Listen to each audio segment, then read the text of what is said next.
What's going on, and welcome to the Casual Gaming News Conversation. I'm one of your hosts, Nikki Two Shoes. Alongside me, we have Connor. Connor, has there been anything? We got any news this week to talk about? Yeah, there's not a lot going on in the gaming world. So it'll be a light show. It'll be a quick one. No, lots to talk about. So it'll be fun. Switch 2, just like being able to say Switch 2 and actually have that discussion. Right. Which, by the way, I'm just like so happy because we have one proof of me winning a donut bet already. Yes. I need to go back and re-listen to the last podcast because I also believe I won another donut bet with the Switch being revealed this past week. Yeah, I there's two out there. I know you've won one of them. Yep. So we will find out. Somebody hold us to it, whatever that is. If you probably know better than us. Yeah. But yeah, I'm down 2 donuts right now. So keep track at home. How many donuts will Connor be down in 2025? We shall find Hopefully out. a lot. What are we gonna get? What kind of donut? I think that I'm going to go and ask for a glazed donut tomorrow. Oh. When you're buying coffee for our 8 a.m. podcast shoot tomorrow, I think that I'm going to be like, hey, pick me up a glazed donut also. What would you get? What's your donut of choice? I'm a jelly donut boy. Still? Yeah, until the day I die. I'd love me a jelly donut, just with the powder on it. Oh, yeah. The powdered sugar. I enjoy that combination quite a bit. I've enjoyed it since I was a kid. Yeah. Like that's been my go-to. I'm not a huge jelly guy in general, but a jelly donut just treats me right. Yeah, you're Mr. Like, I want like 60% on my PB&J to be PB. Yeah, at least. Yeah. 70 probably. 70-30. You're I'm 50-50. No, I'm 60% jelly. No, that's wild. That's too much sugar. No, I want a layer of peanut butter, and then I want a layer of jelly, but the jelly is going to have a little bit more volume than the peanut butter will. No, I'm not about this. This isn't acceptable to me. Oh my gosh. You want to know what is acceptable to me? Talking about the housekeeping of the week. Patreon.com/co-op64 is where you want to be to get this show 3 days early, get the Casual Gaming Conversation 3 days early, and a bonus episode of the Casual Gaming Conversation. Last week was Metacritic predictions. This week is going to be us talking some trophies. Trophy talk! Which is one of those things that we wrote out like 30 different bonus pod topics, and it's really funny where you can tell like which one's a Nick topic and which one's a Connor topic. Like I'm like best games on Game Pass, and Connor's like trophies. Yeah. Like it is just one of those like this is gonna be one of those that like you're gonna host, but also you're gonna be the one. I'm gonna be asking you a lot of questions. Yeah, it's really more gonna be like an interview type experience, and for you, it'll be from the perspective of somebody who doesn't really go for trophies. Who has? I mean, you have a few platinums, so it's not like you have no experience. I have a more difficult platinum than you do. Just strap in for the Vita podcast, my gosh. #1 Vita podcast on the internet. It's happening. I mean, that's a great talk. Getting a Vita in 2025, that's interesting. That'll be for somebody. that there's going to be all. The funny part is it's bonus pod, so this gets seen by we have almost 200 people on Patreon. Yeah. It gets seen by 150 people on Patreon, and of those 150 people, 2 of them own a Vita. Yeah, but we're selling the promise of the Vita to the next generation. Oh yeah, we're gonna restart the Vita in 2025. We're gonna make this thing a massive success that it should have been when it launched. We're all going to be playing Race the Sun like I am right now. We're playing Dragon's Crown, Lara Croft Go, having a good time on the Vita, getting trophies. It's happening. News story number 1 is about a major handheld, and it's the Vita, everyone. No, but the Patreon, thank you so much for the support. Shout out to all of our $25 members. We'll go and say everyone's named. And I want to throw this out there. If you are a $25 member at our Patreon and you want your name to be something else, somebody reached out about this. It's super easy. I just changed your name in the show document. It's really, really easy. Yeah, or you can change your name yourself. On Patreon, yes. Yeah, and do it that way. The way we also do that is we pull in the names from January at the very start of January, and then they go in the show doc, and then at the very start of February, they go in the show doc. So if you are listening to this right now, you're like, oh, I want my name read at the end of every single podcast, read at the end of every podcast, I'm going to go and subscribe for $25. You would be a February name for that sub. So thank you so much for all the support over there. The growth has been insane. Connor and I were literally just talking about it. We were like, maybe we get like 2 like a week, and that would be like really successful. We've gotten like 40 this week, which is awesome. Thank you guys so much for the support. It's been awesome. It's been insane.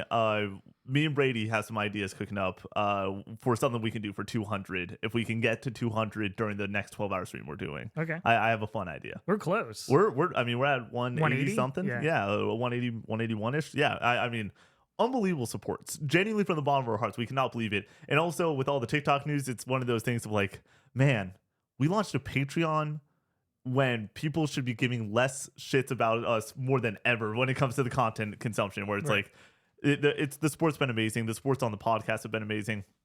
Connor and I were also talking about this show in general, where like I was like, yeah, this show I always assumed would be a more niche conversation, especially with what we do over on TikTok. It's a lot of broad topics, broad strokes, talking about Elden Ring versus God of War and doing tier lists and stuff like that. Whereas this is like a nitty gritty conversation about the industry. The fact that people are showing up for these conversations is really awesome. Thankfully today, not thankfully, but because I also love the nitty gritty, but we have a major fucking topic for this show. If this show did not exist, casual gaming would have been about Switch 2 this week. I mean, we have multiple major topics this week. Yeah, the Sony news is big. Yeah, the Sony news is huge. I think that I'm ready to dig into like this podcast, we always say it needs to be as long as it is, but like it's weird where I was like, okay, I'm not going to do the show document until Thursday because I thought that there's a good chance Thursday the Switch 2 news would drop. Thankfully it did, but normally I started up on Wednesday. The fact that Wednesday and earlier there just was not a lot, there was a couple of smaller stories, and then from Thursday morning until Thursday night it has just been bombs dropping in the industry. It's a lot of fun and I'm excited to have those conversations. Twitch streams, we are streaming still Monday to Thursday every single week. Monday's group stream, Brady Bourne, is continuing on.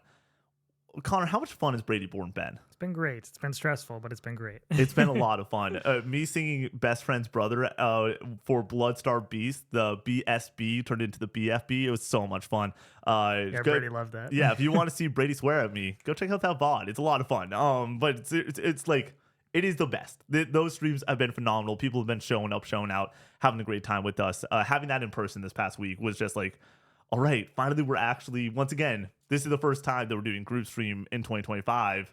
That is the group stream we wanted to always do. We dropped the wheel off. We are posting it on YouTube, and the support over on YouTube. Once again, I'm like, I would expect those videos originally when we were like, this is a new initiative we're doing, maybe 100 views. The fact that it's getting a couple hundred views from everyone is it's really awesome and really special. So thank you so much. Fun little thing for you. Google AdSense finally sent me the fucking thing. We finally are able to have ads on YouTube again. I just was like, I forgot to tell you that news, but I got that this morning. So shout out to them. And shout out to everyone that's over on the YouTube though. It's been, the support over there has been amazing. Literally hundreds of followers every single day. Probably due to the TikTok news, we assume that, but it's been a lot of support and a lot of fun. Shout out the Discord. If you want to join the Discord, the link is below in the description. It's also in our bio for TikTok. And there's over 2,200 members over there having a great time yapping it up about video games. I got roped into a Marvel Rivals tournament this weekend in the Discord, Connor. Oh, nice. What day is that? Saturday night. Nice. And you want to know how it went? Hey, man, what are you doing Saturday night? And I'm like, man, I wish I had plans so I could. Oh, you've already done it? Or No, it's out? happening this weekend. I'm like, I wish I had plans so I could get out of this, but I'm not doing anything. I would just be probably playing Ghost of Tsushima, and surely enough, it was like, well, nope, I need someone and you need to fill in. I was like, all right, as long as you play Death of Landshark, Alex the Golden, and he's like, I will, I got you, bro. But yeah, I'm stoked to go and do that. There's a bunch of fun events happening in the Discord. Music League is finally back in its 4th iteration over there. It's so much fun. So if you want to join in on that fun, go and consider hanging on the Discord. It's free to join. Merch. We have new merch. Merch is at co-op64store.com. You can get the OG logo, or you can get our new design, the college logo, established in 2023. It is sick nasty. I need to go and order ours right now. what was sick nasty? Yeah. That's what the cool and hip kids are saying nowadays. Connor, Maybe you gotta stay on that waves. 2018 or something. I haven't heard that in forever. And then lastly, review us on Apple Podcasts. It helps get the show out to more people. And it also, like, the comments that you can put on Spotify and Apple, especially for this show, we're trying to figure out what this show should and could be, including if we get something wrong. This is something new we want you guys to do. Hop in the comments. Let us know what we got wrong, so on the next show we can go and read it out. Connor, you wanted to point something out. We'll correct the record every single week. We're absorbing a lot of information and going off of memory. I can't remember what I had for breakfast this morning, let alone what was revealed at PlayStation Experience in 2016 or whatever. So there's a lot of details flying around. We're going to get stuff wrong. Feel free to correct us. Stuff like Claire Obscure is confirmed for Game Pass. We had a discussion about that last week, and it is apparently confirmed for Game Pass, which is awesome. Thank you for correcting us on that. If we get stuff wrong, shout out in the comments. No harm, no foul. We'll correct it. Yeah, next week. we're always trying our best over here, and like Connor said, we don't have like a producer in the corner being like fact checking us. So please, that would just be awesome. If you know something that we don't, just let us know in the comments. All right, I think that we can talk about the PlayStation Vita now. Is that what we're doing for the next 45? Little handheld. All right, news story number one: Nintendo has revealed Nintendo Switch 2. This is Chris Scullion at VGC. Quote, the successor to the Nintendo Switch was revealed in a trailer published on Nintendo's social media and YouTube channels on Thursday, which features a 2-minute look at the new hardware, end quote. I just, like, we're talking about the trailer. There's a lot of details, but we want to hop into what we witnessed yesterday. We did a reaction. It is up on YouTube. It is up on TikTok. Connor, I want to start here. Let's bring the people a little bit behind the scenes. You run over. Yeah. You get here. The conversation with my boss was very funny. They'd be like, hey, like the Nintendo Switch 2 just got revealed. I got to go react to it. I know it's 8 a.m. So like, can I take like a really, really early lunch? And then like, I have like an hour lunch. I'll clock out for like 45 minutes, 15 minutes to get to next, 15 minutes to shoot it, 15 minutes to go back. And then I'll have 15 minutes for an actual lunch where I just beam over to Taco Bell, grab a few tacos, go back and clock back in. And it worked out perfectly. It timed out great, but Yeah. it was a funny situation. So Connor comes in, the set is set up, and for me, I didn't want to see jack shit about this trailer. I didn't want to have a thumbnail up. I didn't want any of that. So what I did was I looked up, Connor brought this up, and Connor was very smart. He's like, squint your eyes. So I typed in Switch successor trailer, and I saw Switch 2 pop up. I clicked on the video. I had a screen up, and then I immediately tabbed over and then looked up the Mission Impossible Fallout trailer to go and just like get the dimensions right, because on the other screen it was a black screen, because I was like, I don't want to see anything. And then that's how we did our sound check. The thing though, that before we even witnessed the trailer, we saw it was Switch 2. What do you think of the title, and how are you feeling before you even get like we even talk about the hardware?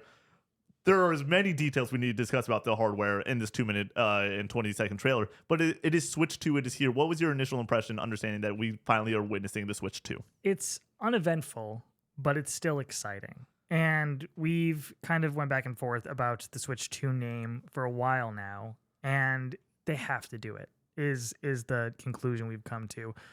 Do I imagine there's people at Nintendo HQ who are like, Super Switch is such a good name, that would be so cool and so perfect, but they're getting visions of the Wii U behind them and they're like, we can't do it. There's going to be confusion about that. They already had, like, for the 3DS, the new 3DS, which is a 3DS, and there was some exclusive games for it, but like, it's still just an iterative console. The Super Switch, for a lot of people, would have been looked at as an iterative console. And this is kind of an iterative console anyways, like in very many ways, just a more powerful, bigger Switch. But they wanted a hard line in the sand, Switch to Switch 2, and I think that that's what we're getting here.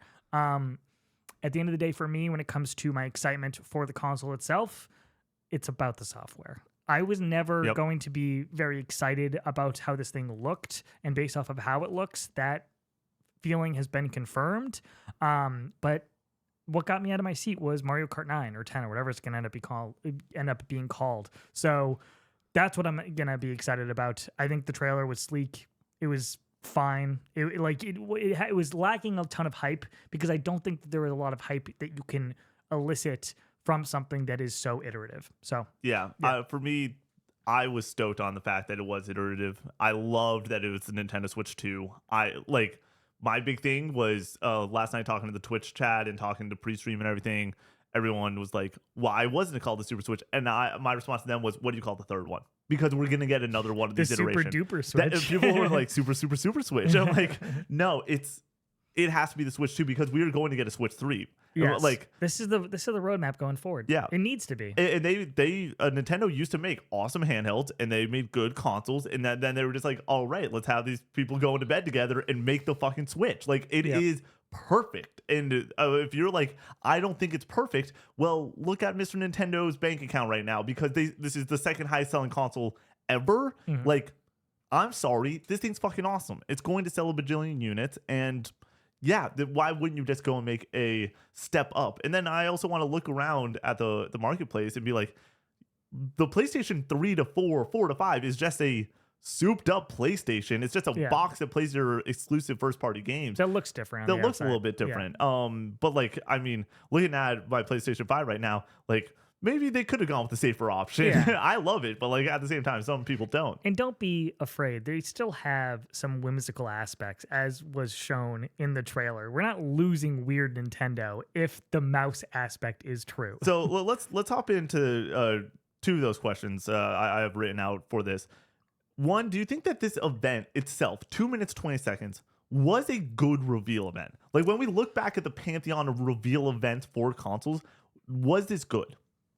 For what they set up and what expectations we had coming in due to the leaks, I think it's as good as it could have been. And with the framing of what the Switch 1 was, also, it's as good as it could have been. Like, you're not going to get that same trailer again of the people on the rooftop taking their Switch with them because the novelty of that idea has already been done. They're doing it again. You can't, like, show that specific feature off and expect people to be really stoked about it. You can show off the fact that it's bigger. You can show off the fact that the controllers are bigger and they are magnetic now and maybe have different features, but that's how you show it in the trailer, and that's what they did. And are those aspects super exciting? No. So you don't want to just like shine a bright light on the fact that it's iterative. And for something that isn't super revolutionary, I think you just kind of put out a very generic look at the console and then you sell it off of software, which is what we're going to get in April, hopefully. So yeah, I think that this was a great showing. Like this is exactly what it should have been because you're right.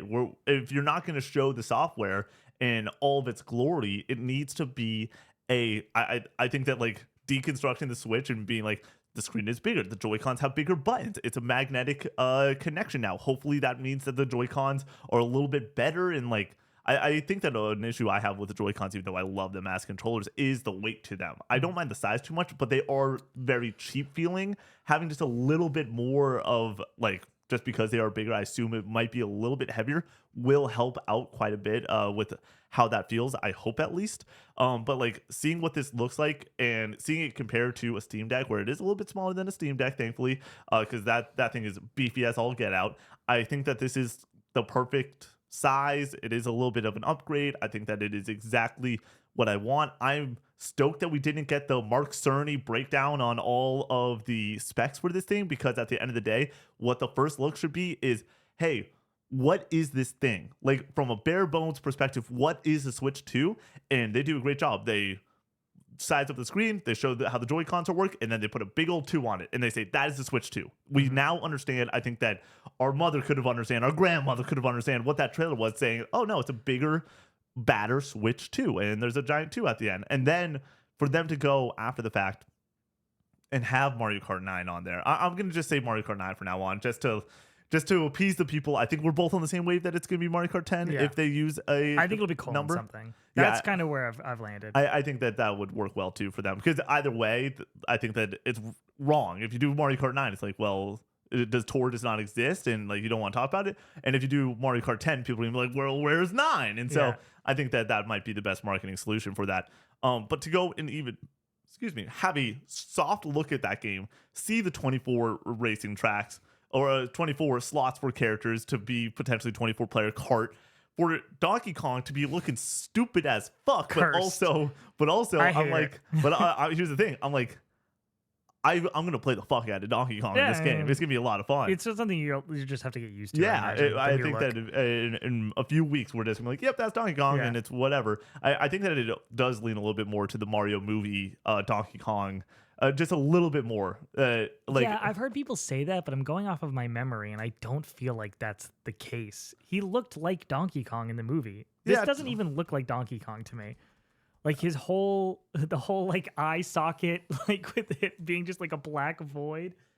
I guess that still kind of looks like Donkey Kong. Like that right there. That's what I'm saying. Okay, that looks a little bit like that. That's what I'm saying. It's a little bit closer. It's even worse. It's even further into a Donkey Kong direction. But yeah, it is cursed as fuck. Well, I want to pull back from Mario Kart though for a moment and just talk about the aspects of what we saw and everything. I do think it was a great job though. I would give this like a 8.5 out of 10 showing for a first showing. Let me say, I don't want to conflate the idea that this is great with the idea that it's necessary, if that makes sense. Like, I don't think this was a great showing by any means. Did this psych me? Was I hyped the fuck up by this trailer? Same. No. Absolutely not. But I think this is what they have to do to kind of set the groundwork if they are going to hold off on showing hardware and hold off on showing software. Yeah, sorry. Hold off on showing software, hold off on the date, and really have the first like big showing be that direct, which it seems like what it is going to be. So I would give it like a 6 out of 10, but that's kind of what they needed it to be. So I'm not like mad about it by any means. I think a 6 out of 10 is good in this instance. For me, it is the necessity of it like showing up, and it's almost one of those. I'm grading it kind of on a curve in comparison to like what this was trying to do. It delivered even more so than what we initially thought. The donut bet that we made was, will there be any software shown in this? And you said, no, there's not going to be any software. And I was like, I think we get at least one. And surely enough, we saw Mario Kart 9. And that was hey, there's a reason to buy this thing. I do. Let's stay on the Mario Kart 9 wave. Is Mario Kart 9 a launch title? It has to be. If they're going to show it like that, it feels right. You have to go off the fact that it is the best. Mario Kart 8 is the best-selling Switch game.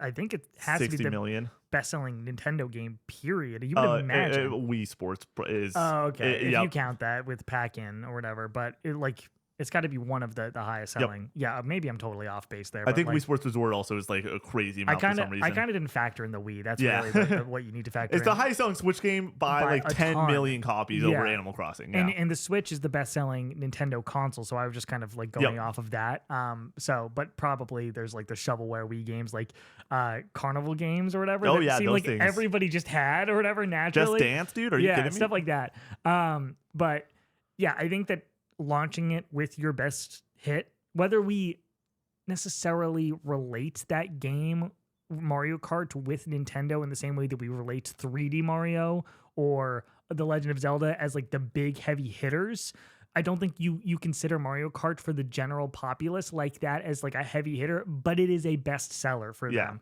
It's not hardcore, but like the numbers don't lie.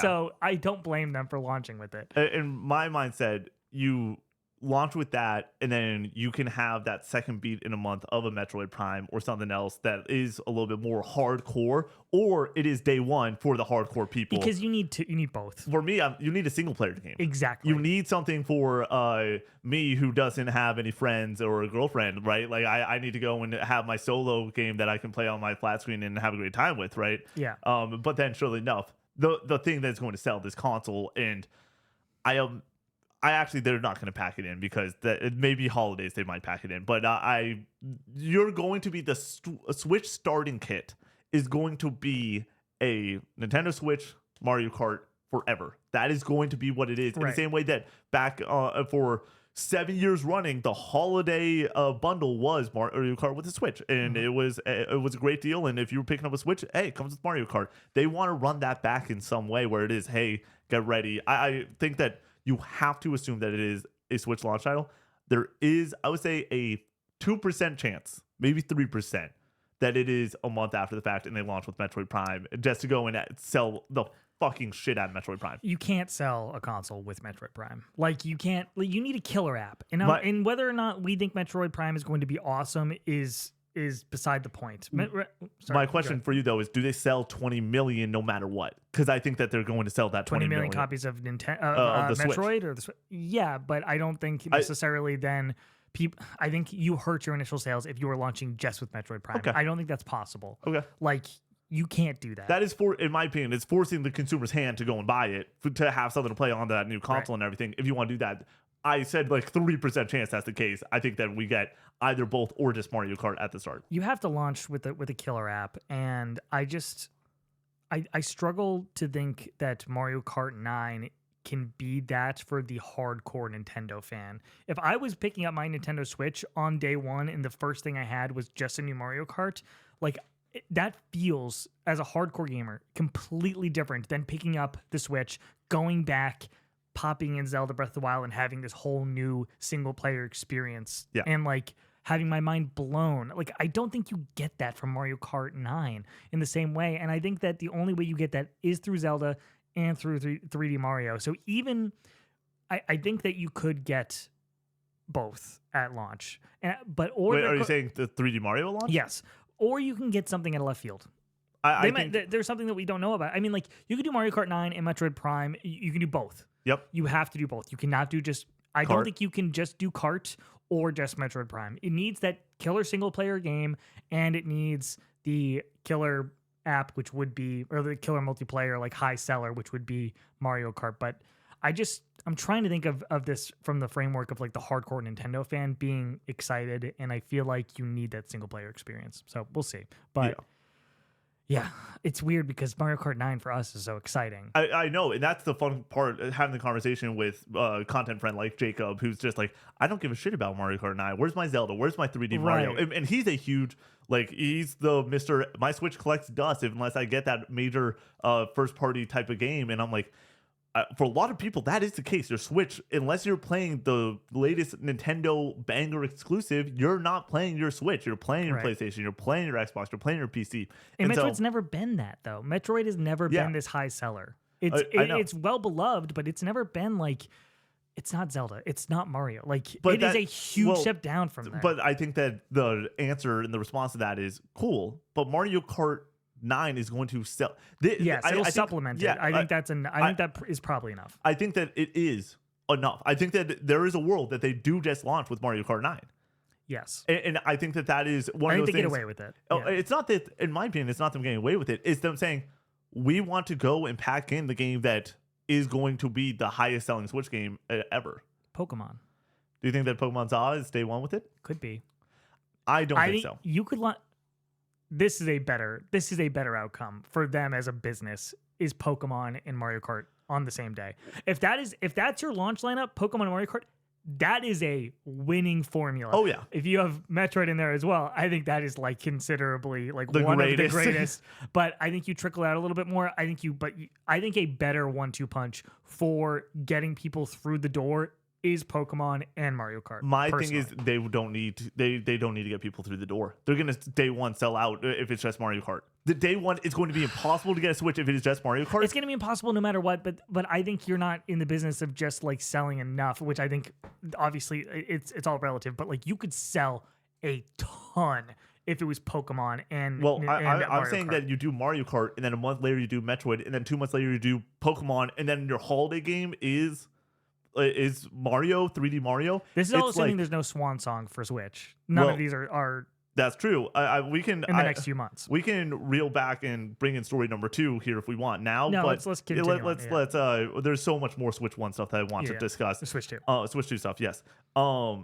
Let's break out the mouse. Let's break out whatever the fuck these things were drifting on the table. It seems like there is mouse functions for these Joy-Cons. Yeah. I don't know how to feel about this. It's a gimmick. It's cool. I think that there's going to be 1 or 2 games that utilize it. I really hope Metroid Prime does not utilize it. Yeah. I don't want them to have to worry about making Metroid Prime with that functionality, but it would make a lot of sense for the first-person shooting aspects of Metroid. Oh, that's weird. Imagine like they port like Counter-Strike to it or Valorant. Dude, there's a world, right? That's crazy. And I also think though, broke my brain. You bring in the fact that like the people that are going to be potentially picking this up want to play some of those games that their favorite streamers play, like a Warzone. Why not? Yeah. I guess if you want to like, I don't know. That's weird.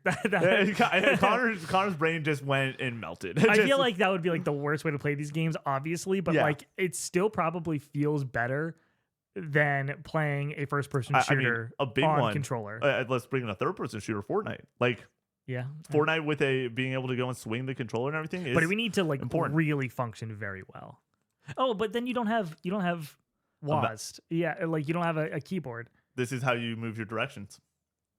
Your left stick, for those who are listening audio, your left stick would be how you go and move your person and how you aim, and then, or you don't even aim, and then you'd think that this is just click. Maybe this is aim. Your top left button is aim, and then you're just clicking and swinging with but you need the mouse. You need your like utility and stuff, which I guess could be on the buttons. Yeah. Okay. I mean, Connor, once again, if I had my druthers, don't make this a thing. Don't put the people in a spot where this needs to happen. All I could think of is Mario Party, like some weird Mario Party mini game is like that's the only thing I can think of, or like maybe some sort of like racing direction like stuff. I but, think like, I don't know. a team that made like arms or snipper clips would be the team you bring, or once you switch, you bring in that team. You're like, hey, this is a new thing that we're doing with the Switch. Make a game for it. Yeah. Try to find the fun in it. And for me though, I'm like, I just don't mess up the games that I already love. Like, don't mess up the things that I actually want to go and play, like a Metroid, like a Pokemon Za. The fact that Pokemon Za is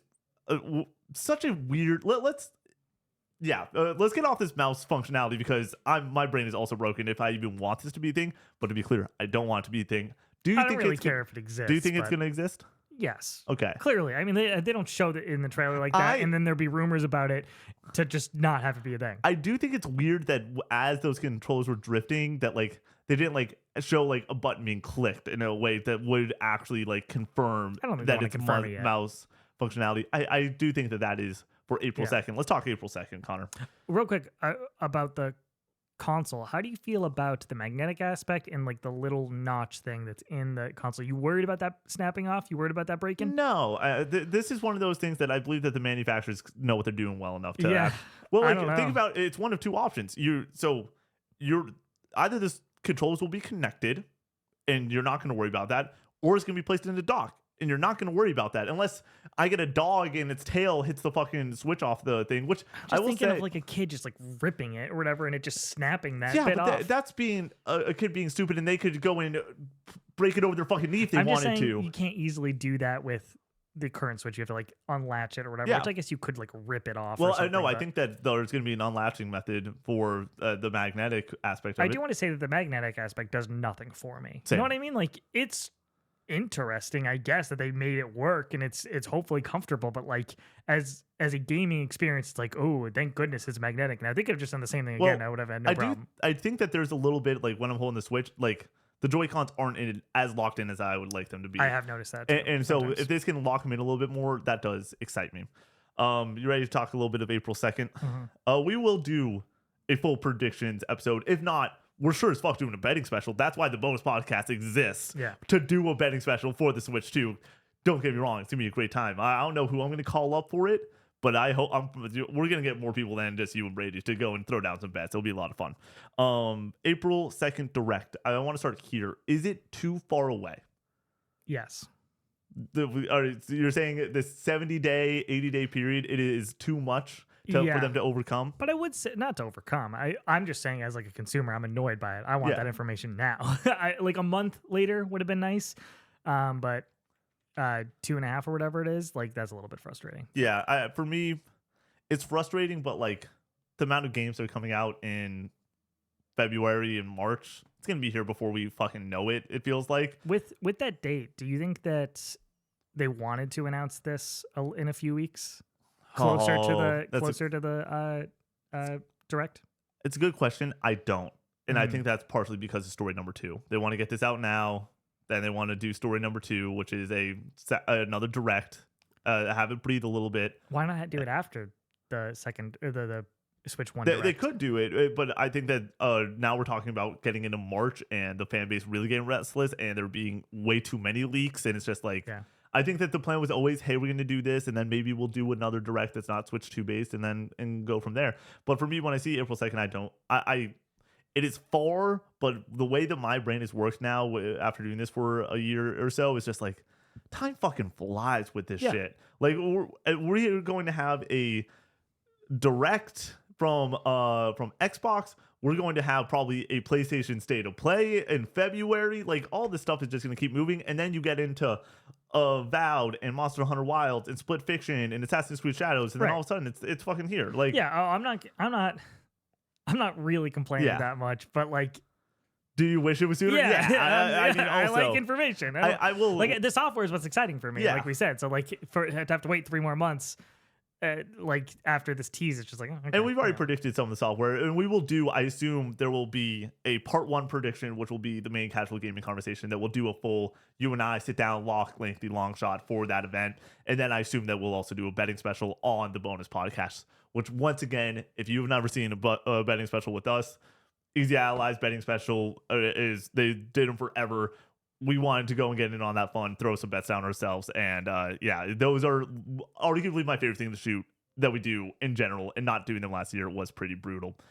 Yeah, moving on though. So we're not going to talk about like what April 2nd will be today, but April 2nd does tee us up in a weird spot. When does this thing launch, Connor? I think June, due to the fact that there is that world tour of people going hands-on with it, which goes through May. So it's not before May. Well, here's the thing.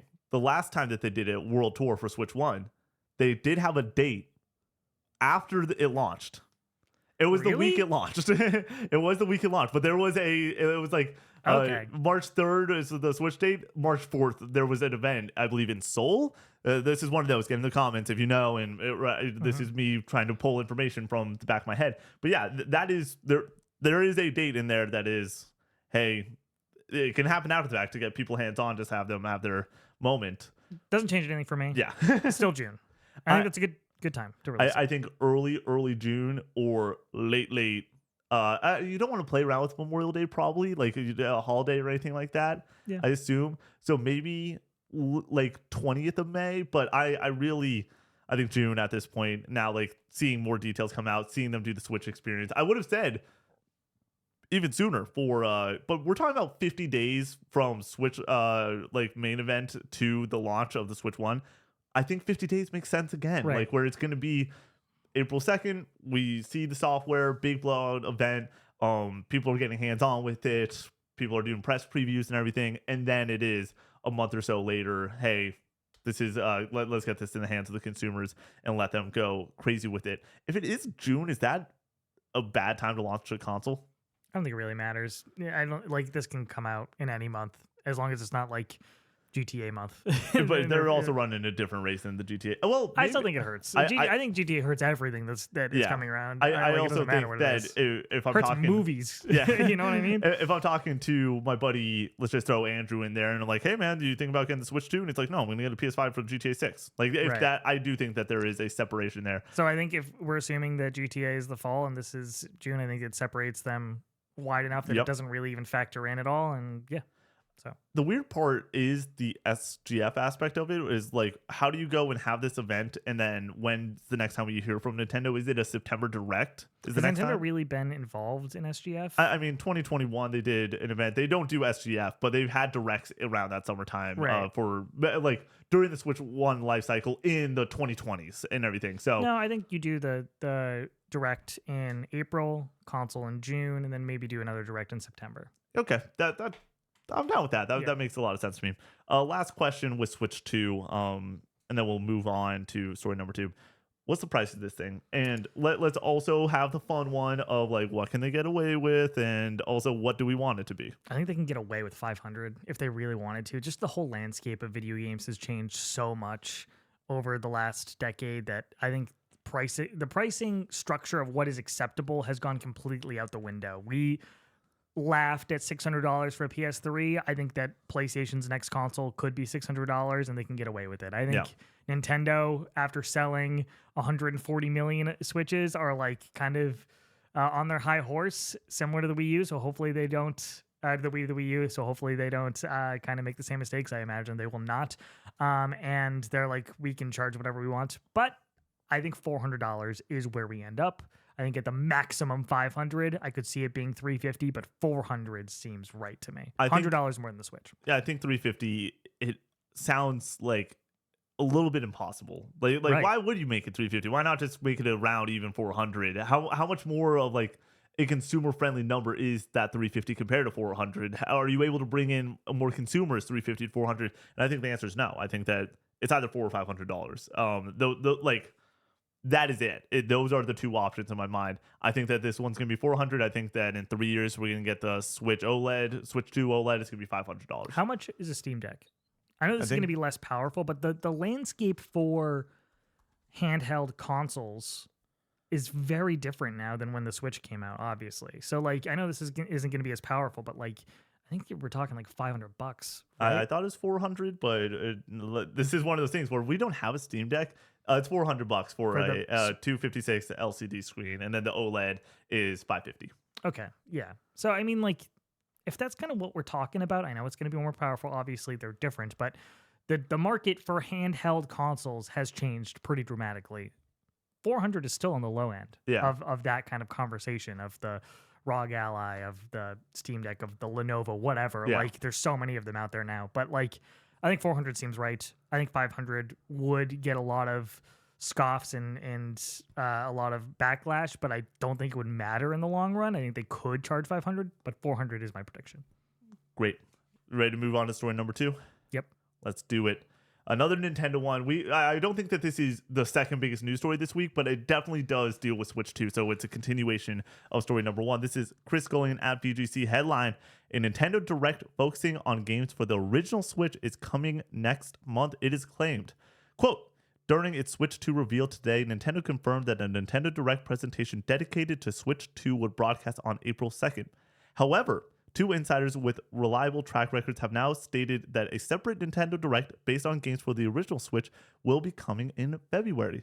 During his podcast, in which he correctly stated that the Nintendo Switch 2 reveal would be today, this was written yesterday, insider Nate the Hate also claimed that a Switch 1 Nintendo Direct was coming next month. End quote. First and foremost, shout out to Nate the Hate. Just absolutely fucking dunking on the haters. Did you see all of this? Yeah. Oh my God. Everyone's like, I don't trust a guy named Nate the Hate. Who the hell is this guy? I'm at AEW Wednesday night, and I am refreshing my ass off at 8:30 Eastern when the previous time that the Switch 1 was revealed, it was 8:30 Eastern, and then the next morning we got the trailer. And so it's 8:30. I'm just on Twitter, just refreshing my ass off. And then, surely enough, it comes and goes. And then I like 10 minutes later, a match finishes up. I'm going to use the restroom. I pull my phone back out, and I see a tweet from Nate the Hate, and it's a guy in a lawn chair basking in the or baking in the sun, just relaxed, sunglasses on. And it's just like a stock photo. It's not actually a photo of him. And I'm just like, damn. The amount of... That's the full double down, basically. I think the press knew. I think that a lot because of like people... IGN, who is on the West Coast, was ready to go. Was like shooting reactions in office. Yeah. At 8 a.m. our time. I think unless they shot beforehand or just knew that it was happening.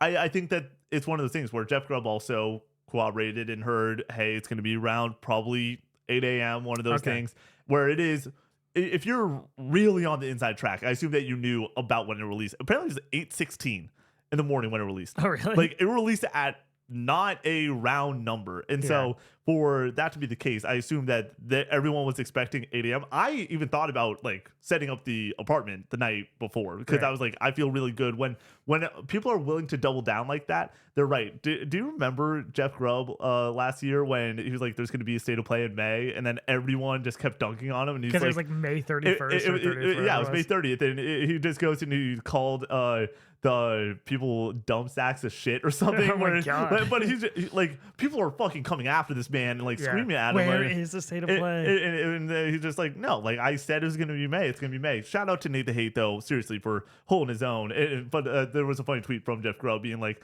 someone was like, man, like y'all are pretty intense, and he's like, Jeff Grubb was just like, don't call him dumb sacks of shit. That's what I did. But in all earnesty, here we are. It seems like this. I mean, he was right about something else. Where there's smoke, there's fire. Does this make sense to you? It feels weird.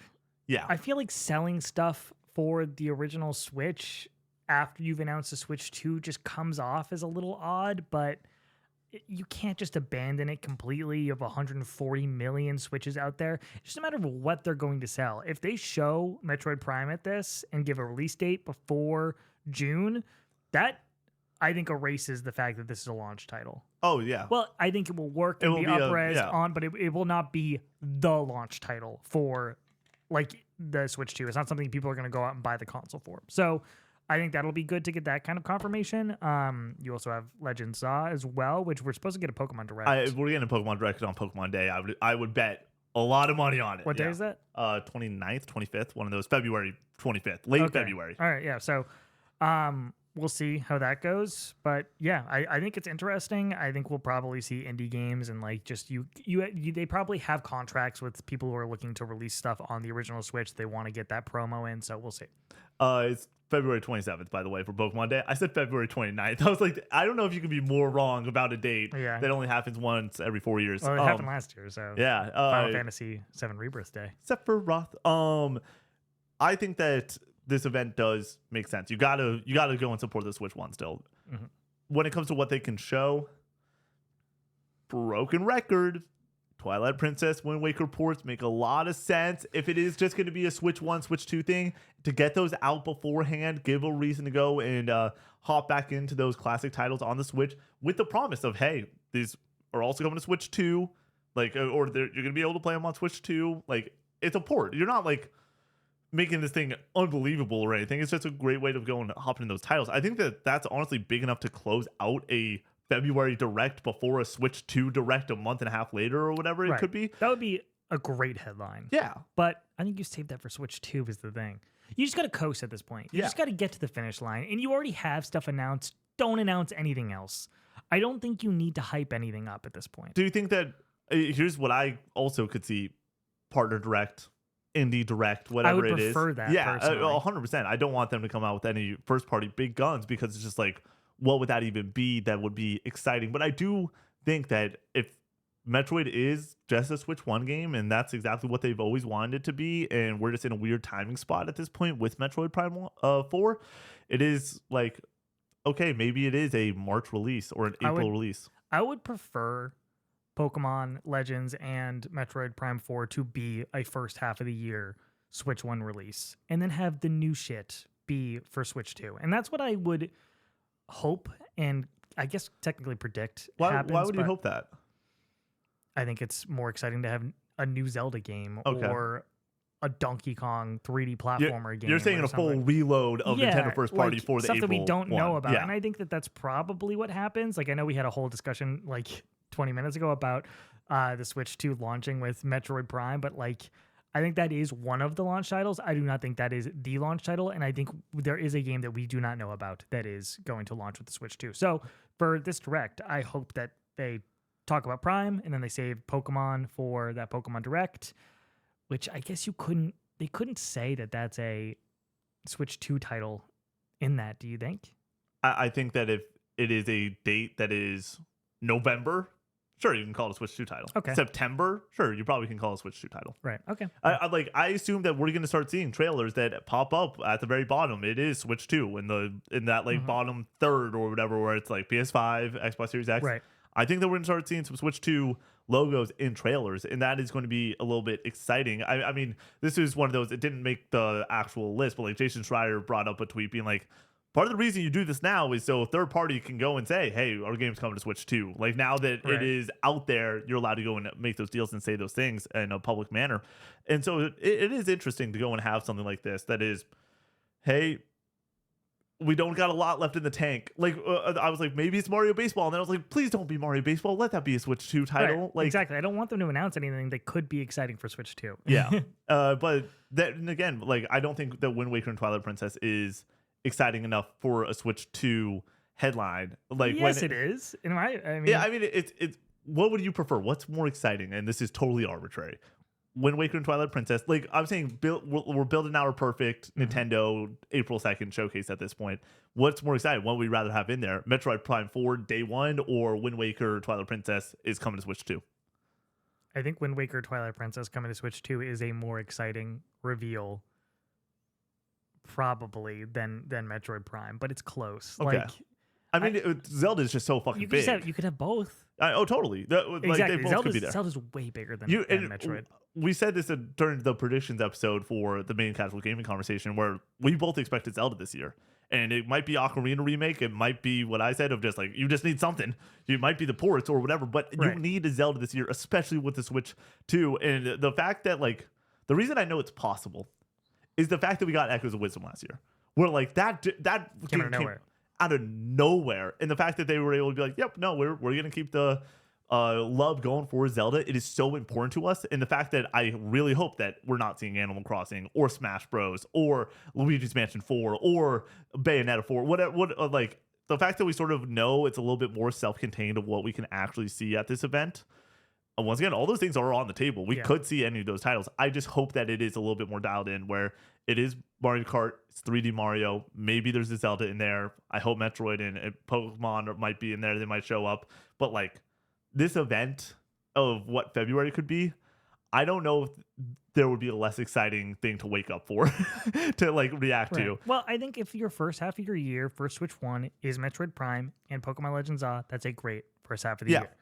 And they could talk about that in this direct. It would be a phenomenal song for the Switch 2 or Switch 1. And then you reload, and then when it comes to the Zelda ports, I think that is not a launch title. If that were to, like, that is not, I don't think you sell the console with those, obviously. That wasn't what I was saying. What I was saying is that you reveal them in that direct, and that's like in your Mario Kart 8 slot, like where it's a few months after release. Like, you're just trickling these things out. The Nintendo Switch year one was masterful, like one of the best years ever. Just like every month, game, and it was like at first it was like, you're really just gonna launch with Zelda, and like Zelda was enough, and then it was Mario Kart, and then it was and it wasn't Fire Emblem, and then it was what was it? There was stuff later in the year, whatever. Then we got 3D Mario Odyssey at the end of the year, but there was stuff in between that. Octopath Traveler, was in there. It was masterful, but it's one of those things of like, it was a hell of a bet, because every single person when that trailer came out was like, Zelda, there's no world that Zelda is going to be enough to only launch with Zelda, and then everyone was wrong. It's one of the greatest games ever.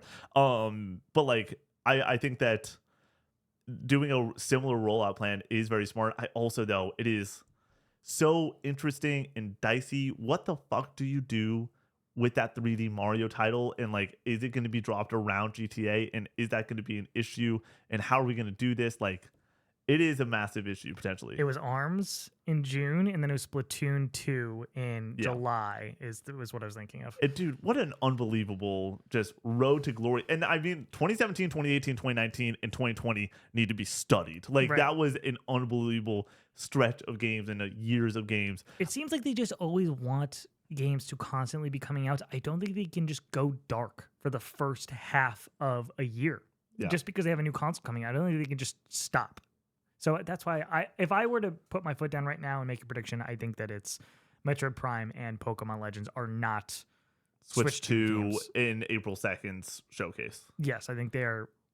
I think Metroid Prime at this direct that is focused on Switch 1 will be shown, and I think that it will be in the first half of this year. Yeah, I could see it. My question, though, is like, it needs to be, in my opinion, before that April 2nd date then.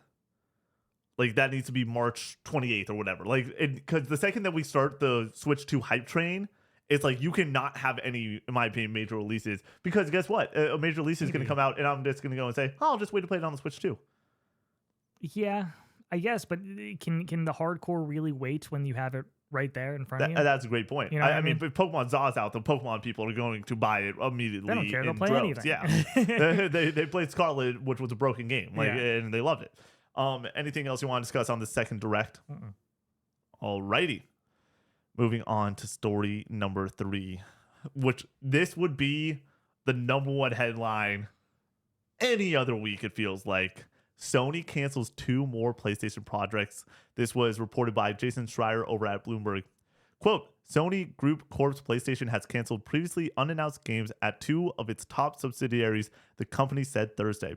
The games at Oregon-based Bend Studios and Texas-based Bluepoint Games were both live service projects designed to draw recurring revenue from players. A company spokesperson confirmed the cancellations. In a statement, the spokesperson said that the 2 games were canceled, quote, following a recent review, end quote, and that PlayStation will continue making both online and single-player games, end quote. Oh my gosh. Here's what I'll say about this first thing. Fair Games is awesome. Because if that's not getting canceled, if these are getting canceled, Fair Games must have some sort of sauce. Fair Games has the sauce, dude. It must.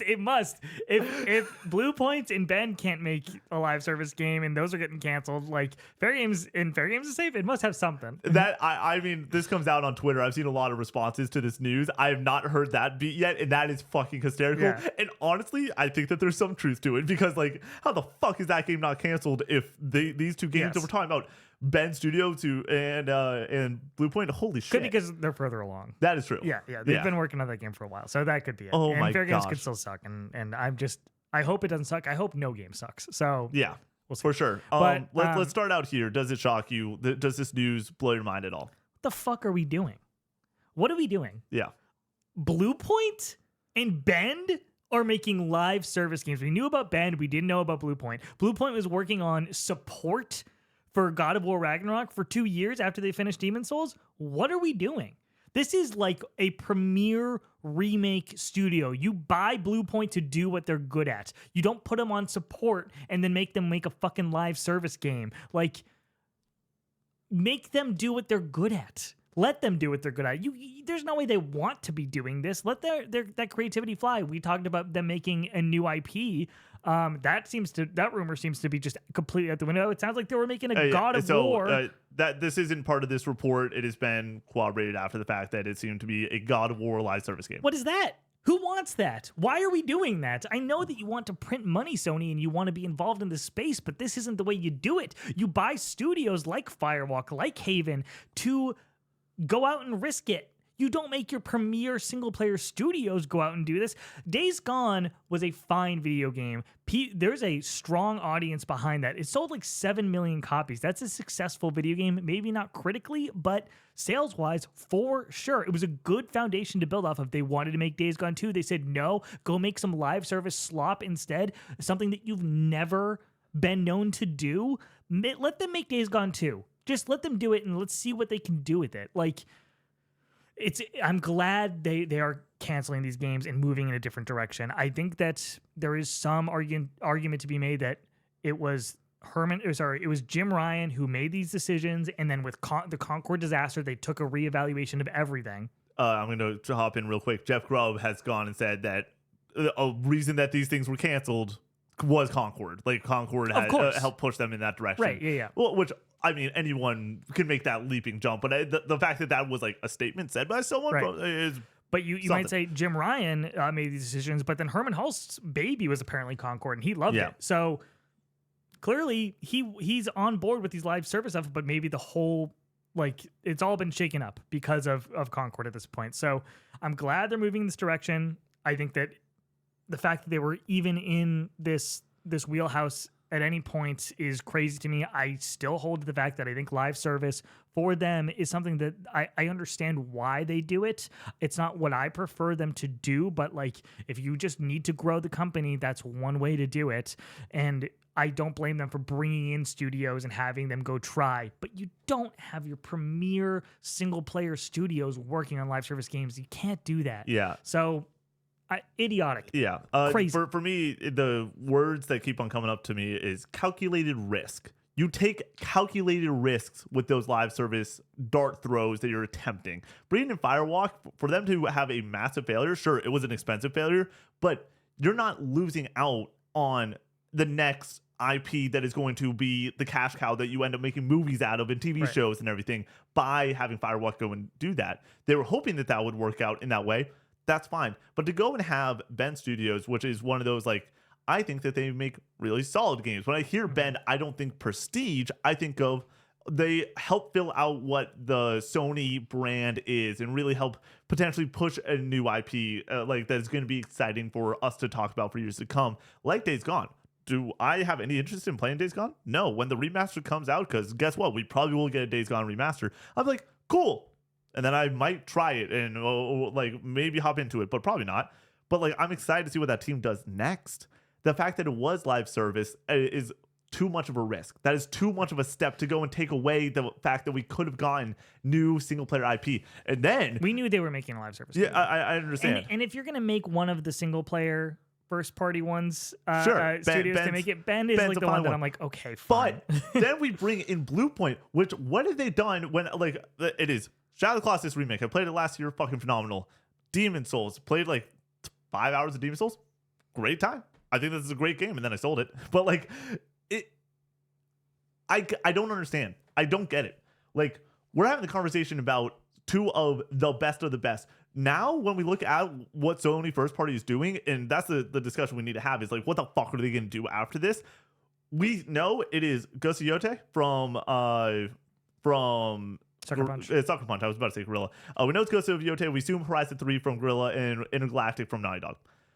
And then Cory Barlog over at Sony Santa Monica. They have 4 studios, it feels like, right now, because everyone else can figure it the fuck out.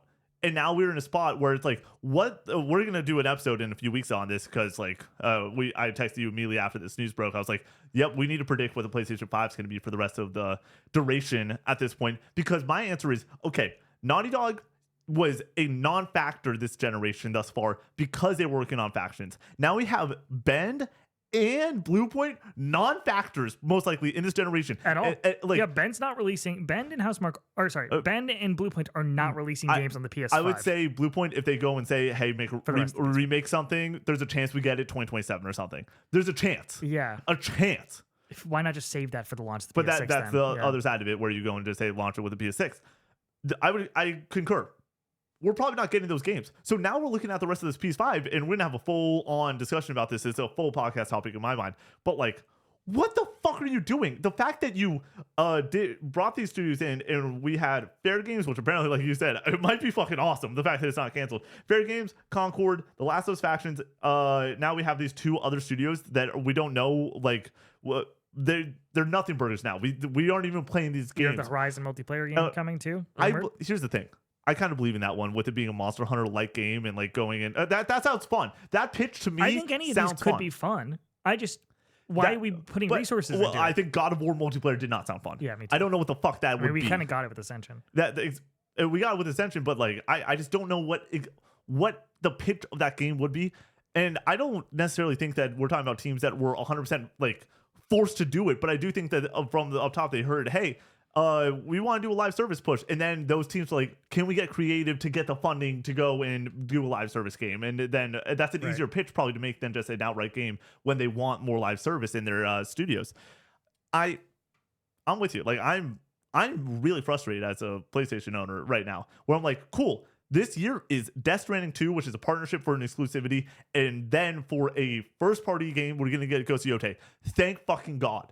But last year, if Astro Bot wasn't arguably the greatest platformer ever, this would have been an atrocious year for PlayStation. Thank goodness they brought in the right exclusive deals, and certain bets paid off, like Silent Hill 2, like being phenomenal. That was shocking. And Stellar Blade being great. But like, we're talking about, at this point, PlayStation is maybe one phenomenal banger, or we're going to get a couple of smaller games like in 2021 with Ratchet and Returnal. That's what it feels like. We're not, my prediction of a PlayStation State of Play or a showcase, are you fucking kidding? That's not happening. They don't have the ability to get a showcase together. We have Xbox over here. And I understand that a lot of these games are going to come to PlayStation nowadays. I'm not trying to go and have that conversation of like rivalry or whatever. But that showcase that we saw last June was banger Xbox Studio game after banger Xbox Studio game. PlayStation Studios right now, they are lost. They are confused. And surely enough, we've talked about this on the phone since 2020 when we started hearing about the live service push that Sony was doing. We don't want this. Just and my big thing was I was like, actually, yeah, Last of Us Factions sounds fun. Horizon multiplayer sounds like the most fun I personally can have in Horizon. Right. Everything else, the sales pitch does not work. Fair Game sounds fun. I think a heist type game sounds good. Yeah, that sounds fun. And there's a space for that on PlayStation. And there's a space for it on PlayStation. I think that's one that Marathon might work out. These games have potential. They can work out. Right. And Helldivers, are you fucking kidding? Phenomenal. Exactly. But like, it's hard though. But once again though, Helldivers is a calculated risk. It's Arrowhead that they're being creative. They want to do this, and then you go and you let that creative team go and have the vision that they want to do. And then it's like catching lightning in a bottle or whatever it is. Yeah. It's really hard to get that to work. And so that's the thing. It's really hard to get it to work. So you only want to throw the certain correct darts at the dartboard. You cannot have major studios, your single player banger studios, going out there and making live service games.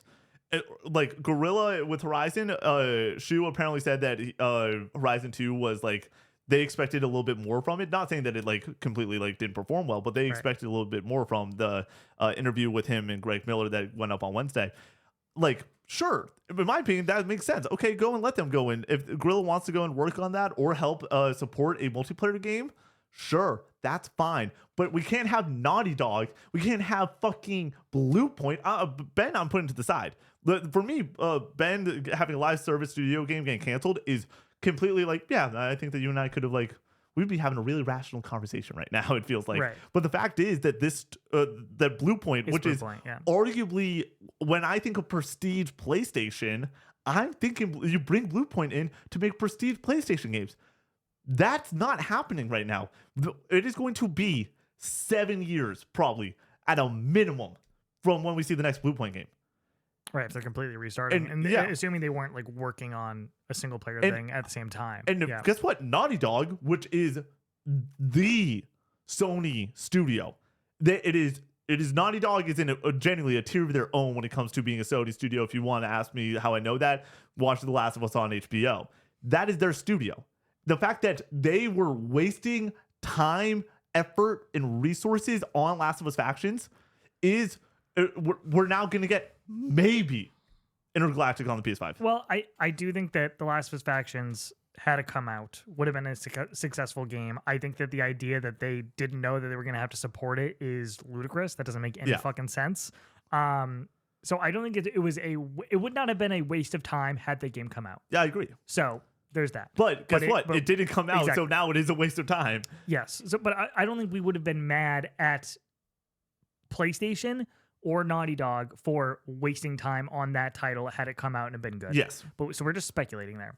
In this instance, even if these titles came out, we still would have been mad. Yeah. You know what I mean? Like, so, and I mean, I think we'd have been less mad had they been great or something, but I doubt it. I still think, though, you bring in The Last of Us Factions, would we have rather had 4 years of them working on a $40, $50 Joel and Tommy game that apparently was an idea that Neil had, or another Uncharted spinoff or something like that? I love The Last of Us Factions. I love it, but it's like the fact that we could have had just some support. The PlayStation 5, the conversation that I'm going to get roasted on for my Keep 5 Cut 5 today is, why the fuck would you keep the PlayStation 5? Well, I love the exclusive lineup that it has, but also I love the way that third parties supported this console. Some of these third party games are my favorite games ever. Talking about Alan Wake 2, Elden Ring, just like this console generation fucking slaps for me. Mm-hmm. I love those titles. But then you bring in the great partnerships that they've had with Square Enix, with FF16, with Rebirth. The fact that Square's like, we don't want to go and do those contracts anymore. We want to be more lucrative with some of these deals going on Xbox potentially, going on Switch 2 potentially. What are they going to do? Thank God that they have a roadmap that before this year, before we heard anything else, we were like, yeah, we kind of believe in what this year's going to be for PlayStation. It's going to be a fun year between these two major games, with Death Stranding on the beach, with Ghost of Yotei. But like, I am so dumbfounded that we are now in this position where the live service push, in my opinion, is officially a massive failure. And it's not about games like Concord coming out. It's the fact that we have now wasted so many hardworking individuals' times.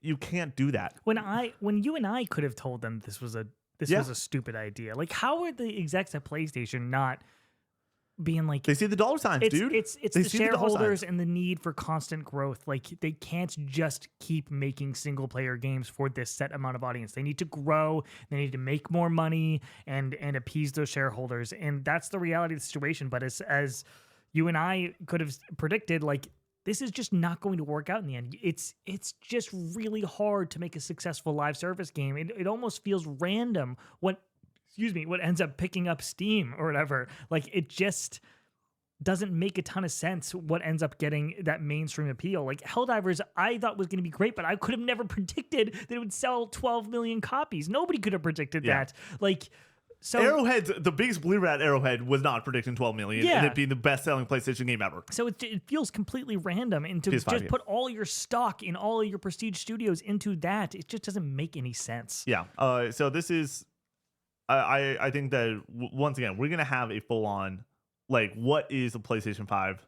That's going to be a full podcast. That is, like, the future of this console. What is that going to be when it comes to first-party output at this point? The answer, though, spoiler, we are talking, if you asked me 1 week ago, I mean, the predictions episode itself is the example of it. I believed that we were gearing up, even if it wasn't a showcase moniker coming back. I was like, oh no, we are going to see what Insomniac's doing next. What these teams are doing next. The fact that also, though it wasn't like a full steam ahead game, but like there was apparently a multiplayer Spider-Man game that was in the works at one point, Right. and that's no longer existing.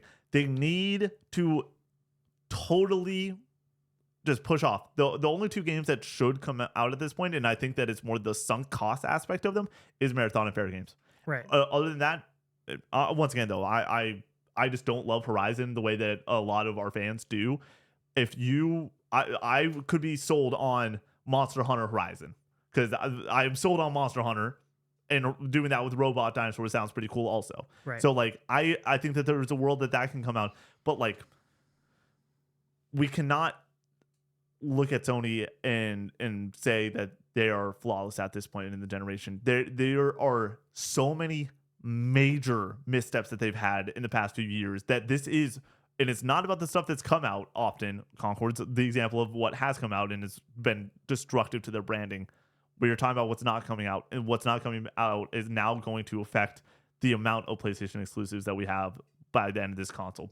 If the PlayStation 6 is 2028, it's like, cool, launch that thing with Intergalactic and Fizzant, and let's go from there and reload on everyone else's first party. I don't know. I think Intergalactic is a PS5 game. I do too. And I think Fizzant is well into the PS. Yeah, 2033. Yeah. Yeah. Like But yeah, I don't know. This is a tough one. You got anything else? You got any more rage you want to get out on this good. one? Yeah, that's about it. All right, let's move on to the next topic. This is an exclusive from Mike Straw at Insider Gaming. The headline: Microsoft Activision report regarding financial performance is missing context. Quote: on Wednesday, a report from The Information claimed that Microsoft's purchase of Activision Blizzard hasn't resulted in growth of that the company expected with its Xbox business at this point. The report quotes one analyst, portfolio manager Danny Fish, as saying, quote, Activision has been disappointing, end quote, for the company's overall revenue. After reaching out to Activision and Microsoft for comment, representatives from both companies said the Information's report was missing some information. The companies had provided context to show how the company has performed since the purchase, along with the state of Microsoft Gaming. In the last four earnings reports, Microsoft has reported revenue increases regularly for Xbox content and services. Going back to Q2 fiscal year 2024, Xbox content and services revenue increased by 61%, driven by 55 points of the net impact from the Activision acquisition. And quote, for the next quarter, revenue was reported to have increased by 62%, with 61 points attributed to Activision. For Q4 2024, it was up another 61% for 58 points of net impact from the purchase. Lastly, Q1 of fiscal year 2025 saw a revenue increase by 61%, with 51 points coming from Activision. Breaking down the numbers, Activision has accounted for over 85% of each quarter's revenue increase. It also shows that over the last 3 quarters, a slight, steady growth outside of Activision's impact from a low of 1 point to 8 points as of Q1 fiscal year 2025. End quote. Sorry for the long story, but there's a lot of information there of what the growth of Activision actually has been. There was a report that came out. Obviously, this is a follow-up story to that report saying, hey, this deal has been not too good for Xbox. They were like, we're going to throw out some numbers.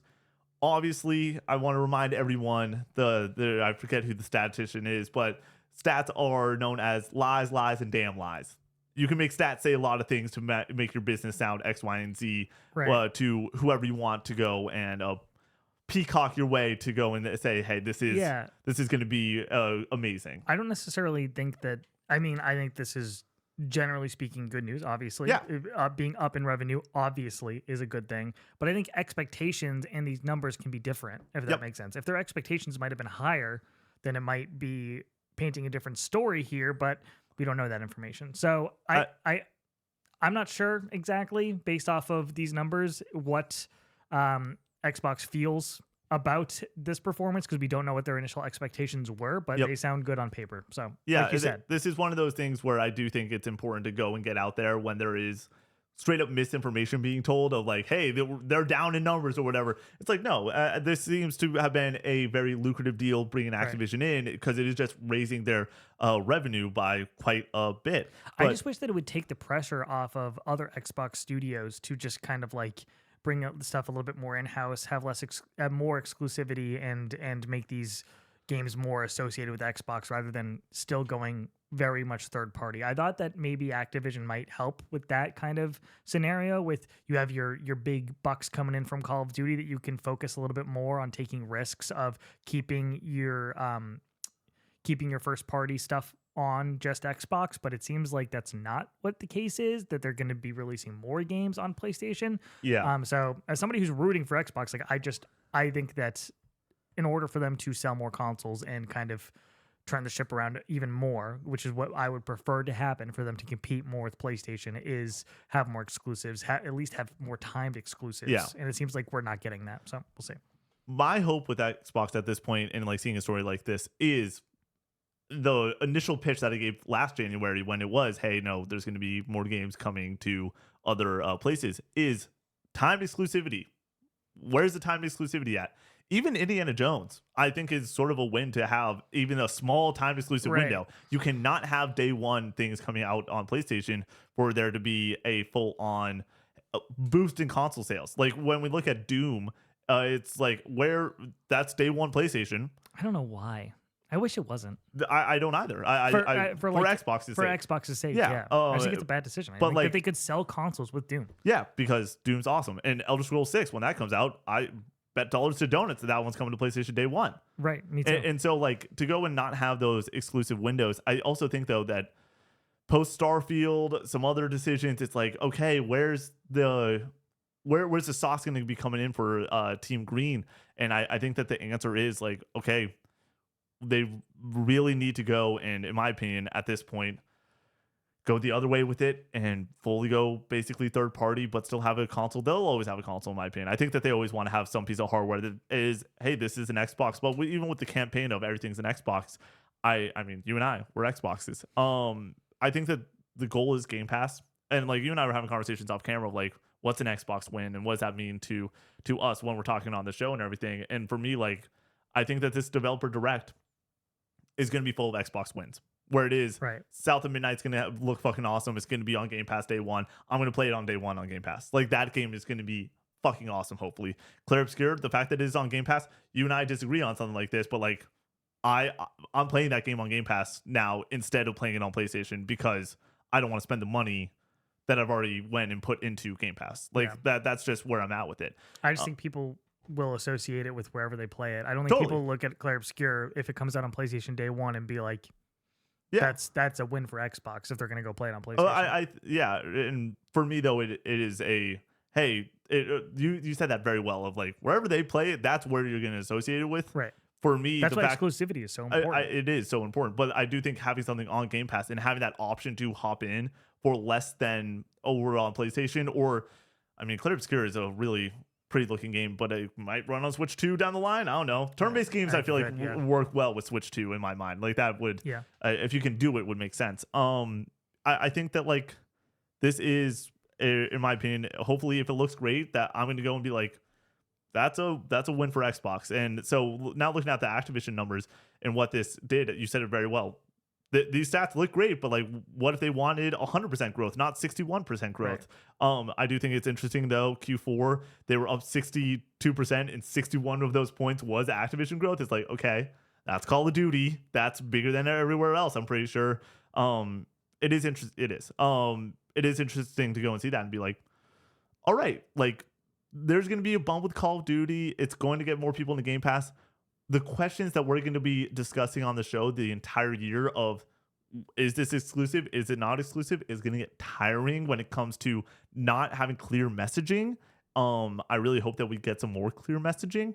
But as the headlines roll in and there's rumors of Halo going to PlayStation and Switch 2 and everything, it is going to get really interesting on what actually determines an Xbox win this year. I think that's a fun one. I think that at the end of the day, when I'm talking about like Xbox wins, I'm thinking of it like from the perspective of somebody who mainly plays on Xbox and what what makes them feel like they are getting like more value out of their decision. You know what I mean? Like that makes them feel more confident in buying an Xbox over buying a PlayStation. And I think there's incremental stuff, and I think there's stuff like Call of Duty that I think it being everywhere is it good for Xbox's bottom line, but not necessarily good like for the Xbox fan. For the Xbox fan, like in the same way that a Halo being exclusive and like that being like, oh yes, thank goodness I have this console so I can play this game. Whereas Call of Duty is just like a win for gaming as a whole, and it's a boon for Xbox's bottom line. But I just don't feel like,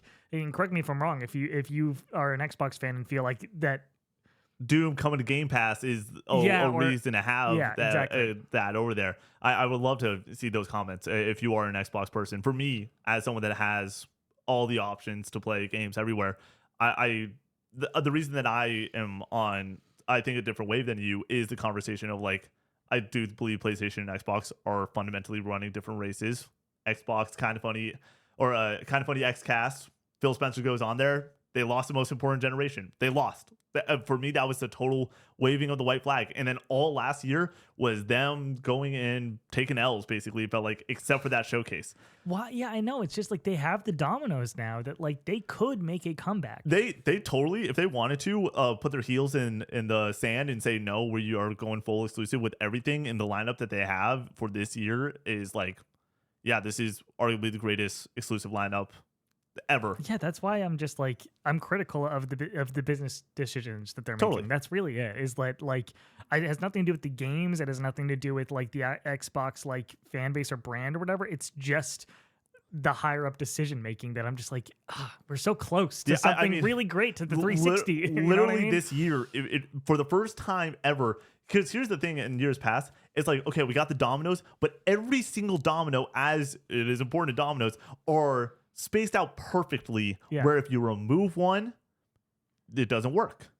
This year, the dominoes are stacked so close together. If you remove one, hell, if you remove two, we still have a phenomenal year from Team Green. Exactly. And so I do think that this is it's going to be interesting. I assume that we'll also eventually do the predicting the rest of the Series X as a bonus podcast also one day. But they have the dominoes for the first time ever. And I do mean that. In a long time. I do mean that in the sense of what I just said, where it's like, you have it and you can fuck it up and you will still have it. Right now, you look over at PlayStation in that last news story, it's like, you are barely having it right now. And the dominoes that we thought were going to be down the line are now not there. So you need to figure out whatever the fuck Insomniac is doing with Wolverine. That better be either this year or at the start of next year. Whatever the fuck Guerrilla and Sony Santa Monica, they better be reloaded for 2026, 2027. Whereas this year, it's like, all right, next year we're going to get Perfect Dark and probably Gears E-Day and it's all this shit. And it's probably something that's going to slip. Maybe Fable slips. And guess what? That's a phenomenal year next year. And then down the line, it's going to be new Halo. Have you seen these rumors about maybe we get another Halo game this year, like announced this year? It's almost like this is normally, it bites you in the ass when you say something like this. It's like they can't fail unless the games suck. Right now, they have so much banger first-party IP that it's like this strategy, it needs to, because I do believe their whole business model is Game Pass. It does need to move the needle. Yep. They do need growth of Game Pass from these major first-party games, because back when Game Pass was just third-party everything, and then you get the occasional one-off Forza Horizon, Halo Infinite, it's just like, all right, great job. But now that you finally have the major first-party games, it's like, oh shit, should Game Pass, we need to make Game Pass more expensive. We need to go and get more people in here, because that's the whole business model at this point, and we need a way to go and get people in on these first-party games.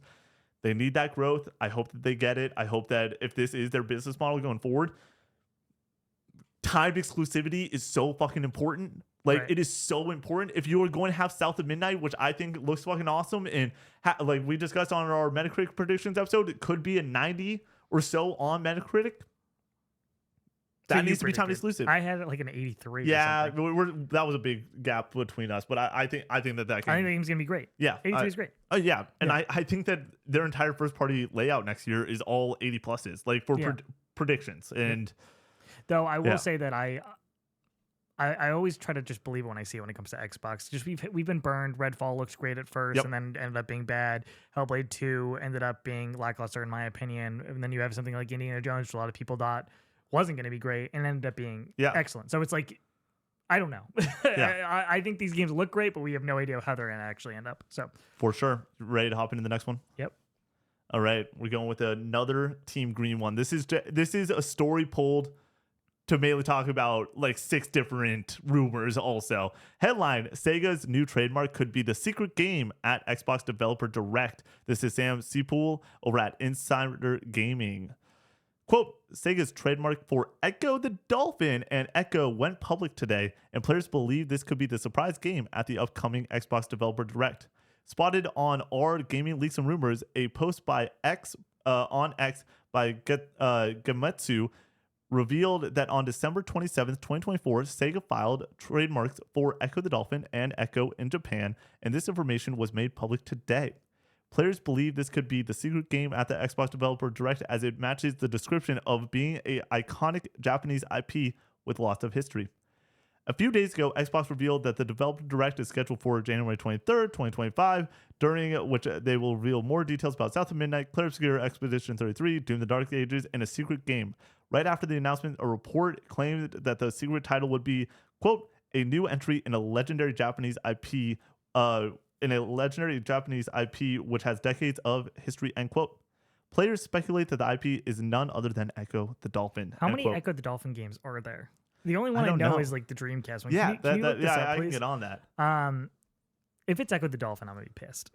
I'd be so upset. I mean, like, it's cool, but it's just not like super exciting. Decades of history, Japanese IP.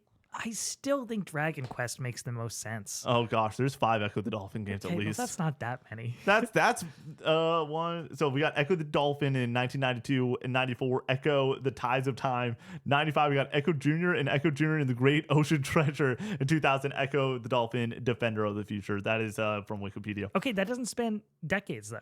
Yeah, So that's true. I don't think it's Echo the Dolphin. Okay, I don't. I hope it's not. Yeah, I think that just to make it as much of a splash as you would hope. And I don't think you hype this up as like this really exciting thing just for it to be fucking Echo the Dolphin. I completely agree. I think And I you know, say so I don't want to piss off the Echo the Dolphin fan base. I know they're out they're there. coming after us. Yeah. They're gonna go and squirt some water on our face or something with their blowhole. Okay. Yeah, so I will hold to that. I think it's Dragon Quest, but we'll see. Yeah, I'm But it's gonna Kingdom go a Hearts. different way. I'm going to. Oh my god, dude! You want to know the one that's coming to mind now more than ever? Uh-huh. Persona 4 remastered. No, it's too soon. Is it? Yeah, it's too soon. Why is it too soon? How long did it take them to make 3? There's no way it took them a year. Well, they're just. I mean that Atlas as a whole, they're producing a Persona game. There's Persona 5 X, Y, and Z every single minute of every year. It feels like Scramble or whatever it was, or Persona 5. Yeah, the beat 'em up, I and don't then know. like Tactica. Like That's what I'm those are saying. different games I than understand, a full on remake. But also having a remake and having the template already said is pretty substantial to go and be like, okay, we can go and just dump assets into this. And I'm not saying that this game is this spring. I could see this game being fall 2025 though. That doesn't sound insane to me. It's just a weird place to announce it. Oh, I mean, they announced them all coming to a Game Pass at a place or at an Xbox Showcase a couple years ago. Yeah. They have that relationship. We got Metaphor revealed at Xbox Showcase or re-revealed basically. Yeah, I think it'd been shown. It was discussed, I believed, and then we saw it at Okay. Xbox Showcase. Yeah, I think it's possible, but I think it's unlikely that it would be Persona. I think they got a great relationship with Atlas. I at think this Kingdom point. Hearts 4 is more likely than a Persona game. Okay. And so they're both not likely. Yeah. I mean, Dragon Quest would be fucking I feel huge. like that is how you make a splash. Do you think that Dragon Quest showing up on Xbox's stage though makes sense? I mean, Square Enix and them and Xbox seem to have this budding relationship with the Final Fantasy 14 situation, with other Final Fantasy games looking to move over to Xbox. It's like, yeah, Kingdom Hearts 3 came to Xbox. There's something there. Do you know think what I mean? that there's a chance that we get a FF16 or FF7 remake rebirth going over that day? Not that day, but I think they do eventually go over there. Yeah. I think they go over there, but when we're talking about a franchise with years of history and everything, I could see this the secret game not being something brand new. Yeah, I think it needs to be something new. I don't think you hype it up like this for it to just be a port. It could be a 1-2 punch of Square Enix, though. It could be Dragon Quest and also Final Fantasy staying in the building because it's a developer direct. You go to Square Enix. Yeah. Hey, you don't need to do that though. You Dragon totally don't Quest need 12 to. would be big news. Yeah, but I also think that if you can get it, Yeah. you do it. And like, I think Square makes a lot of sense.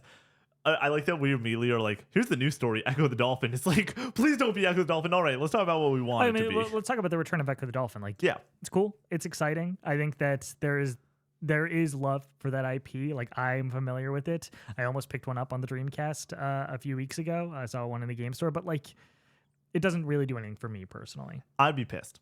I'd be straight up pissed. If it came back, just in general? And if it was here. Okay. Yeah, I'm fine if it wants to come back and be like the 12th game shown in an Xbox showcase or whatever, Right. or I'm just talking about be it, on SGF. Just the yeah. existence of Echo the Dolphin. Yeah, coming back. cool. And once again, you don't want to piss off the Echo the Dolphin fans, all 14 of them getting really Right. upset at us. But like, if this is the bonus game next week at the Developer Direct, I am going to flip this fucking table. I'm going to be pissed the fuck I off. won't be pissed. I'll just be like, I'll be disappointed. I don't hype it up.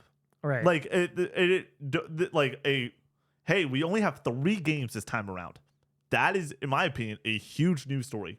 Where it is like, really? But it's 3 big games. Oh, it's 3 big games, but and once again, I'm stoked for those 3 games. But like, I thought that they might bring in something a little bit smaller, like just in general, to make that announcement beforehand of like, hey, it's gonna be 3 games. I mean, like last year there was that strategy game, Aura. I don't remember. Oh my gosh! I know what game you're talking about. It was a strategy game, and it was the moment for us where it's like, cool, it's Avowed and Indiana Jones, and then some other shit. Like that was the showcase. Right. Whereas this feels like all 3 games are tailored and catered to us, that we're all excited about them. I feel like though, when you're having this sort of moment in the sun, it's a banger for like, you don't make the announcement beforehand if you're going to do this. I think that the announcement could have been, hey, it is just a 4 studio. Have you also seen though, there's rumors on the street that it's not just 4 games. Yeah. What I brought up the other I wouldn't be ago. shocked at all if that was the case. I think that we're going to sit down. It's going to be South of Midnight first up, right? We're going to enjoy that date. And then we're going to the Mystery Studio, Connor. And we're going to go and see something pretty cool, something pretty dope. I don't know what it's going to be. Then we go to Clair Obscur. And then we're going to go towards Doom. And then, because it's like this like sketched out thing on paper and everything. And all of a sudden, we're going to go past Doom. And then they're going to make another box. And we're going to another studio. And then we close with Doom. That's how the showcase is going to go. Yeah, I mean, I'll be stoked. I mean, just more games and getting to go to more studios, I think is so interesting. Seeing the inner working, I know it's a tailored package for like these showcases and everything, but just getting to see the devs, getting to see the faces, and actually understand what they're trying to do with the game, I think is so fucking important. You know, so yeah, I think that this is going to be awesome. We will be live reacting to it. I believe that this is an all-in too, with the way the timing works out. Yeah. Which is gonna be awesome. I mean, Brady's coming hot off of playing Doom last year, and I'm stoked for. It's really funny. I think that like there's the 3 games that are here. We are most excited for, like to see more of. Might be different for me. South of Midnight. I think probably for you it might be Clair Obscur, and then for Brady it's definitely Doom. Yeah, I don't really need to see anything more for any of these games really to be sold. So we'll see. Yeah. All right. Last story, PlayStation Plus. January's PlayStation Plus game catalog and classic titles announced. This is Tom Ivan at VGC. Quote, unlike January's PlayStation Plus Essential games, which are available for all subscribers to claim, game catalog's downloadable PS4 and PS5 titles are only available for extras and premium tier members. This month's additions, which are listed in full below, include God of War Ragnarok, Like a Dragon, Gaiden, The Man Who Erased His Name, and Atlas Fallen, Reign of Sand. PlayStation Plus Premium also offers a selection of PS1, PS2, and PSP games to download and PS3 games via cloud streaming. January's additions to the classic catalog include Indiana Jones and the Staff of Kings and Medieval 2. Is that how you say that? Medieval? I think end so. quote. It's Medi, right? Yeah. It's Medieval 2. I just say medieval. Yeah. Yeah, I know that I've heard people pronounce it differently. This was one that you wanted to throw in here. Do you have a take on it? I mean, I just think it's important to throw that information out there. Interesting that God of War Ragnarok is coming over now. They Yeah. tried it with Horizon, and apparently it cost them a ton of money to put it on the service. So clearly not enough for them to be deterred from it. I was curious though, like, what does it cost them per se though? Because like Sales of the game. it's sales, future sales, right? Well, it cost them $100 million apparently, Oh or something shit! like that. I mean, yeah, maybe then they moved it over too early. They didn't feel like they Exactly. squeezed out all the consumers that they should. Yeah, this does feel early for something like this. I feel like that God of War is 2022, it's 2025 now, so 2.5 years or 2 years and 3 months. Right. It is interesting, but also it's not like. I feel like they're doing the right thing. They're trying to go and actually get more people, consumers, over on that subscription service to then forget about their purchase of it, and then they move on. You know, I think that is a good strategy. And then you even have games like The Man Who Erased His Name, which is another title that was an exciting one for the people that like the like Dragon series and everything, and getting people going over there. Like there is some interest in here. There's some spice level, especially looking at the January games for the PlayStation Plus members, just the essential members, right? Is like yikes right now. It is a rough time for those consumers. And so having those banger titles over on those higher tiers, it makes sense. You want to go and get them over there. It's looking like $85 million it cost them For Horizon? for Horizon. Damn. Yeah, of But- perceived lost value that but, they could have sold for a full price title. When did that come out? Last year, I assume? On PlayStation Plus, I have no idea. Yeah. I mean, we're talking about like, I assume probably similar timeline, 2 years and some change. Yeah. There might just be some teams that are already like, this is a preconceived notion of like, hey, there's a timeline for this. It goes here, and then we put it over on PC, and then we bring it over to Game Pass or PlayStation Plus. It is basically their version of Game Pass at this point. And I mean, we're gonna do this podcast. Who hasn't played it at this point? Who wants to play it for God of War? Whereas Horizon, I feel like there's people who hold off. You know what I mean? And they're like, I'll get to it down the line, and then they eventually do. But for God of War, it's like day one for so many people. And then Medievals, I think, is a good PlayStation 1 title to have in the catalog. The PlayStation 1 classics, PS2 games, PSP games that they're bringing over to that premium selection has always kind of like ebbed and flowed. It's been really bad in the past, and then they've trickled out some good ones lately. You just had Sly Cooper 2 and 3, right? And then Jack and Daxter. So like that's exciting. Medieval, building off of that. Good to have both of them. I just bought that game on PS1. That's how that works for me. Yeah. I think this is an interesting lineup. I think God of War clearly is the biggest of all of them, and then the stuff after that, like a Dragon, interesting, but it's not a mainline title. Gaiden, it's like some sort of spinoff, is cool. And then once you get past that, it's like I don't give a shit. Sayonara Wild Hearts, I've heard good things about and stuff like that. So yeah, interesting, not great, but good. Well, I think that the big stuff is just like God of War Ragnarok. If you've not played that and you're able to hop in for $15, you fucking do it every day of the week. Yeah. Where are you at with God of War Ragnarok? Like this is one of those podcasts that we need to eventually sit down and do the God of War, not even full. I would love to replay God of War Ragnarok and do a spoiler cast for it. Yeah. Like I don't want to play God of War Ragnarok again. It's funny you say that because like that game to me is just so well acted, so much fun to play. I don't want to play as go. Atreus again. I don't want to do that. Yeah. That shit's annoying. Yeah. I loved it. I loved every second of it. Yeah, I think God of War 2018 is fucking excellent and one of my favorite games of all time. And I think God of War Ragnarok is a great game, has some problems that I can point to, and something that did not hit me nearly as hard. And I finished and really have not thought about it very much since then. So yeah. All right. That is going to do it. We do need to read off some Patreon names, though, as we do at the end of every single podcast for our $25 supporters on that dearly beloved tier. These are our January supporters. We start from the top. Where we go to the bottom, Connor? Top. You want first or second? You go. All right. Shout out to Charlie W, Austin L, Bago Soup, Calvin M, Crispy, DJ Zach B, Ryan A, JC, Uli, Jacob D, Brian VD, Big Mac, Metal Nate, Cyrillix, The Patty Cake, Dom, Connor, it's Dom, Holden M, Joe P, Shane O'Mac, Colin C, Brock, Voodoo, Dr. Pookie Bear, Alex the Golden, New Amsterdam, Master Diz, Jesse F, Ponster, Gloomy, Bad Fella, Drifter X1, Skirt, Hope, Presto, Maverick, Goops, JMatt B3, Ali Ben Ali, Daniel L, Michael B, General G Dog, Vorpal Matt. Brian. Thank you all so much for your support over at that tier. It really does mean the world to us as we look forward to what this year is going to bring. The Patreon is just so fucking exciting for us. I'm so excited to go and post this show and get it up as soon as possible because I know that there's going to be people that want to hear us talk about Switch 2. Just a reminder, you can get this podcast 3 days early. You get the casual gaming conversation 3 days early. A lot of fun happening over on those podcast feeds. So thank you so much. And we will see you in the next one. Peace out.